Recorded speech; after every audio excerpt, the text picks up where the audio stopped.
美国芯片制造商英特尔已出现20多年来首次2季度连续亏损，半导体储存及影像产品制造商美国美光不得已通过裁员和减少招聘的方式应对行情遇冷，大约6000名员工受到影响。此外，美国还大面积降低了高管的薪金，高层奖金也全部暂停发放。美国超微半导体公司、美国高通等也都出现了业绩下滑和裁员减薪。美国大张旗鼓的对华芯片战也是伤敌1千，自损800。美媒预判，此次对投资领域的禁令或将牵涉更广。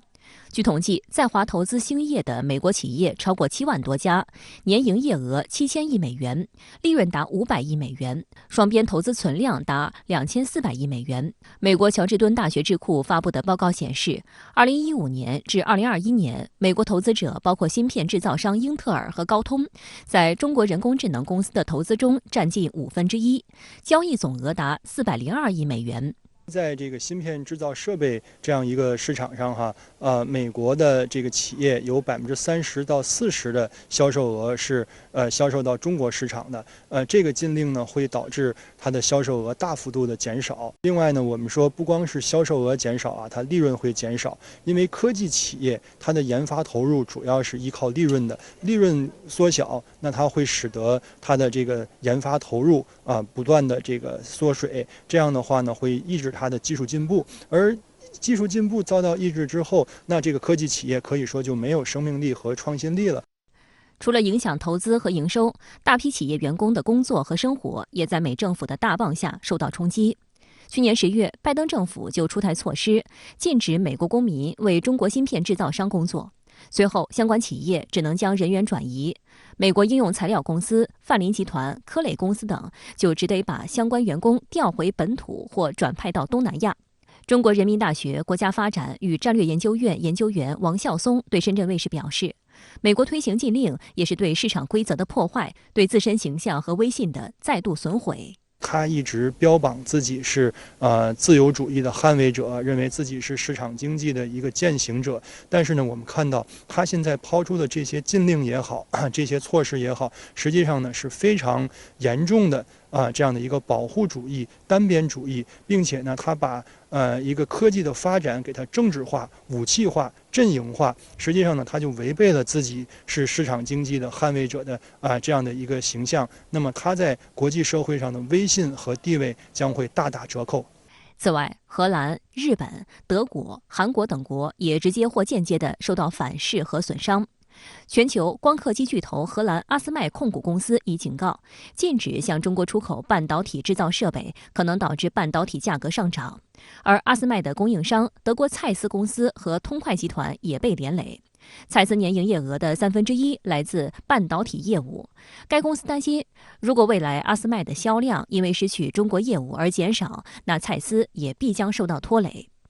专家分析，美国升级芯片战必将重创全球半导体产业。半导体产业是高技术和知识密集型产业，早已形成联系紧密的全球产业链供应链。据专业人士估算，基于专业化分工，半导体产品的整个生产过程需要跨越各国边境70次以上，全程达到100天。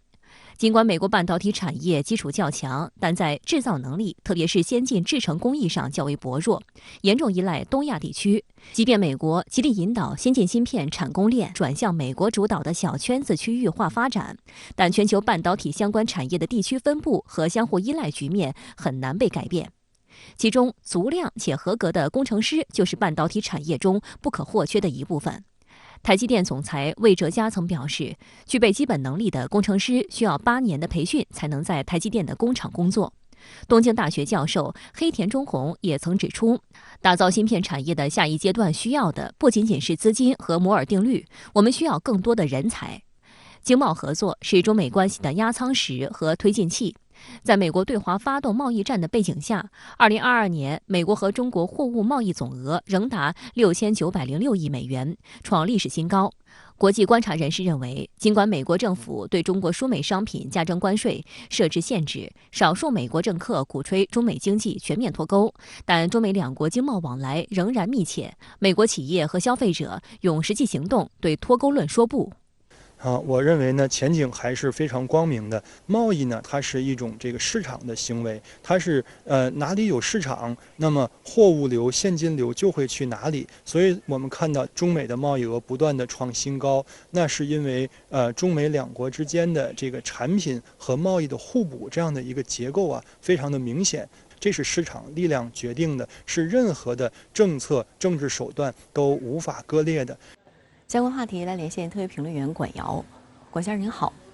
美媒披露，拜登政府对华所谓高科技封堵酝酿再加码，准备禁止美企对华敏感行业投资。您对此如何看？好的，主持人。那么上周啊，国家主席习近平呢在北京会见来访的柬埔寨首相洪森，特别就讲了这样一番话：发展不是少数国家的权利，搞意识形态对抗，把经贸科技交流政治化、武器化。强推脱钩断链，遏制打压别国的发展，要求地区国家选边站队，是强权霸权行径，不得人心。中方站在历史正确的一边，将坚决维护国家主权、安全、发展利益，维护国际公平正义。在我看来，这一段掷地有声、大快人心的坚定的表达，是对大国立场的再一次的强力宣示，更是对美方一意孤行、强推脱钩断链、搞经贸科技这个产业的这个交流的这个政治化、武器化行径的有力的回击。那么实际上也再次预告了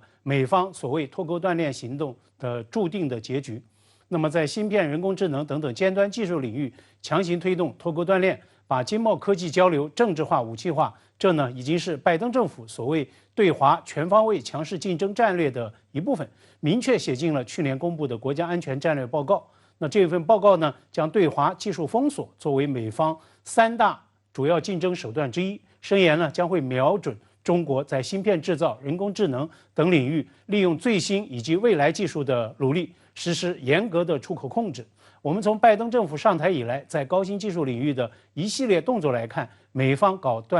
这个脱钩断链是全政府、全系统，而且是瞄准全产业链的这种全方位的行径。它至少是在2个层面展开的。那么在国内，美方封堵工具呢不断的丰富，签署通过了芯片与科学法案、削减通胀法等等一系列的法案。美国国务院、财政部、商务部等等政府行政部门也有一系列所谓的清单打压工具。同时呢，美方还针对中国一些个在高新技术的领军者量身定做各种名目的限制打压手段。而在国外呢，美方倚仗自身的军事、金融与技术霸权，正在裹挟更多的盟友与伙伴来强行对华实施技术封锁。但是正如中国最高领导人所严正指出的，遏制打压别国发展，要求地区国家选边站队，是强权霸权行径，不得人心。如今在美国国内的舆论场上，对美方推进脱钩断链的反思与反弹也越发的明显，不断有这个意见领袖与智库学者站出来说不。